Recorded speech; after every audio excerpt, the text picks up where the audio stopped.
விஜய் டிவில ஒளிபரப்பாகிட்டு வர மகாநதி சீரியல்ல ராகினி காவிரியை பழிவாங்க துருப்புச்சீட்டா அஜயை கல்யாணம் பண்ணணும் முடிவெடுத்தாங்க. ஆனா இதை நடக்க விடக்கூடாதுன்னு காவிரி பிளான் பண்ணி பாதிலேயே நிச்சயதார்த்தம் நிறுத்தினாங்க. இதனால கோபத்துல இருந்த ராகினியும் பசுபதியும் யாருக்கும் தெரியாம ரகசியமா அஜயை கல்யாணம் பண்ணணும் பிளான் பண்ணாங்க. இந்த விஷயத்த தெரிஞ்சுக்கிட்ட நிவின் எப்படியாவது கல்யாணத்தை நிறுத்தணும்னு யோசிச்சு காவிரியோட தங்கச்சி யமுனா கிட்ட சொன்னாரு.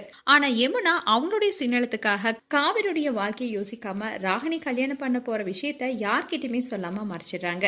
இதனால கல்யாணத்தை யாரும் தடுத்து நிறுத்த முடியாம ராகினி நினைச்சபடி அஜயை கல்யாணம் பண்ணிக்கிறாங்க.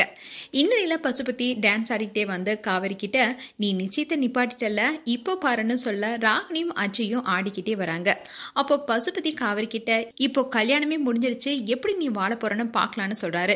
சோ இனி சீரியல் அதிரடியா இருக்க போகுது.